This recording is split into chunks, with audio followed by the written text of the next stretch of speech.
Hi అండి. ఈరోజు సీరియల్‌లో అయితే ట్విస్ట్ చాలా చాలా బాగుండబోతోంది. కార్తీక్ చేసిన పని వల్ల జ్యోత్స్న అడ్డంగా ఇరుక్కుపోయింది. అసలేం జరిగిందో వీడియోలో చూసి తెలుసుకుందాం. ఇక మొత్తం మీద చూసుకున్నట్లయితే కనుక శివనారాయణ అయితే అక్కడ శ్రీధర్‌కు బెయిల్ ఇవ్వడానికి వెళ్ళాడు. కానీ బెయిల్ రిజెక్ట్ అవ్వడంతో అందరూ ఇంటికొచ్చేసారు. వచ్చేసిన తర్వాత జ్యోత్స్న అయితే చాలా మాటలు మాట్లాడింది. కార్తీక్ శివనారాయణ ఇద్దరు కాశీని నిలదీసేసరికి ఇక కాశీ అయితే రెసిగ్నేషన్ లెటర్ చేతిలో పెట్టడంతో చాలా బాధపడతాడు. కార్తీక్ శివనారాయణ ఆఫీస్కి వెళ్ళి ఇవ్వు అంటే ఆఫీస్కి వెళ్ళినటువంటి కాశీ ఇక అక్కడ జ్యోత్స్నకి సంబంధించిన ఫైల్స్ అన్నింటినీ పెన్ డ్రైవ్తో సహా మొత్తం అంతటిని కూడా తీసుకుని జ్యోత్స్నకి ఫోన్ చేసి నేను నీకు ఫేవర్ చేయబోతున్నాను, టైం తొందరలోనే నీ ఫైల్స్ నీకు అప్పచెప్తాను అని చెప్పి ఇంటికి తీసుకెళ్లిపోతాడు. అలా ఇంటికి తీసుకెళ్లి తన గదిలో జాగ్రత్తగా దాచిపెడతాడు. స్వప్న అప్పుడే లోపలికి రాబోతూ ఆగిపోతుంది. ఎందుకంటే నార్మల్గా పెట్టే చోట కాకుండా ఫైల్స్ అన్నింటినీ చాలా భద్రంగా లోపలెక్కడో దాచిపెడుతూ ఉండేసరికి ఇక డౌట్ వచ్చినటువంటి స్వప్న ఏదో జరుగుతోంది అని చెప్పి అనుకుంటుంది. ఈలోపు కార్తీక్కి ఫోన్ చేసి అన్నయ్య ఆఫీస్లో ఏం జరిగింది అంటే ఏమో నాకు తెలియదు కానీ మీ ఆయన మాత్రం రెసిగ్నేషన్ ఇచ్చాడు, నాన్నని జైల్లో పెట్టారు అని చెప్పి చెప్తాడు.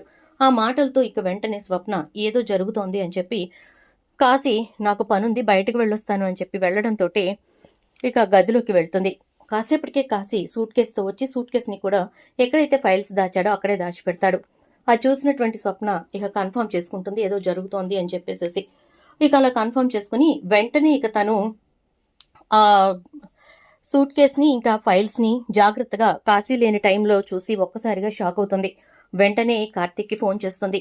ఫోన్ చేసి అన్నయ్య నీకు ముఖ్యమైన విషయం చెప్పాలి అని చెప్పని అంటుంది. ఇక కార్తీక్ ఏమైంది స్వప్న అంటే ఏంటో అన్నయ్య చాలా పెద్ద సూట్ కేసులో డబ్బు తీసుకుని వచ్చాడు. ఆ డబ్బుని లెక్క పెట్టుకుని జాగ్రత్తగా సూట్ కేసు దాచిపెట్టాడు. దాంతోపాటు కొన్ని ఫైల్స్ ఉన్నాయి, ఒక పెన్ డ్రైవ్ కూడా ఉంది. ఆ ఫైల్స్ చూస్తే అవన్నీ కూడా జ్యోత్స్న అకౌంట్స్ అని చెప్పేసి ఉన్నాయి అని చెప్పానంటే ఓహో కాశీ జ్యోత్స్నకు అమ్ముడుపోయాడనమాట అని అర్థం చేసుకున్నటువంటి కార్తీక్ ఇక వెంటనే సరే ఆ ఫైల్స్ అన్నిటినీ నువ్వు జాగ్రత్తగా తాతయ్య గారి ఇంటికి తీసుకునిరా అని చెప్పి చెప్తాడు. సరే అన్నయ్య అయితే కాశీ ఎక్కడున్నాడో తెలీదు, గబుక్కును వస్తాడేమో అని చెప్పని అంటే అసలు మనిషే పూర్తిగా మారిపోయిన తర్వాత ఇంకా అలాంటి మనిషి గురించి ఆలోచించాల్సిన అవసరం ఏంటి అని చెప్పని అనేసరికి ఇక వెంటనే స్వప్న ఆ ఫైల్స్ తీసుకుని శివనారాయణ ఇంటికి బయలుదేరుతుంది. ఇక్కడ శివనారాయణ ఏమో జ్యోత్స్న అడిగేసరికి నేనైతే శ్రీధర్ తప్పు చేయలేదు అని నమ్మట్లేదు అని చెప్పి చెప్పడంతో కార్తీక్ బాధతో అలా కూర్చుని ఉంటాడు. ఈలోపు స్వప్న రానే వస్తుంది. వచ్చినటువంటి స్వప్న దగ్గర నుంచి ఆ ఫైల్స్ తీసుకుని చూసి ఓకే ఇవి తీసుకెళ్లి తాతయ్యకి అని అంటాడు.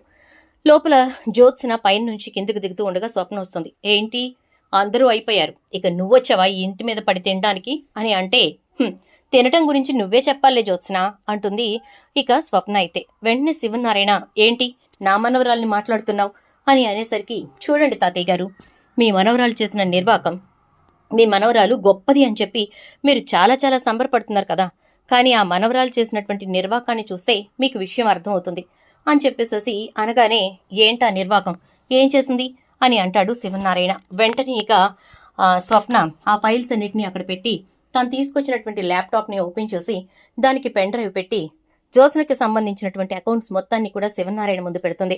ఒక్కసారిగా శివనారాయణ ఏంటివన్నీ అనంటే ఇవన్నీ ఎక్కడ బయటపడతాయోనని చెప్పి నా మొగుడికి డబ్బిచ్చి నా మొగుడిని కొనేసి చాలా జాగ్రత్తగా మా నాన్నని కేసులో ఇరికించింది మీ మనవరాలు అని చెప్పేసరికి ఈలోపు కార్తీక్ వస్తాడు. ఏంటి స్వప్న అంటే చూడన్నయ్య నాన్నని కేసులో ఇరికించడానికి జ్యోత్స్నకి గట్టి కారణమే ఉంది. ఏంటంటే అకౌంట్స్ అన్నీ కూడా చాలా జాగ్రత్తగా డాడ్ చూశారు.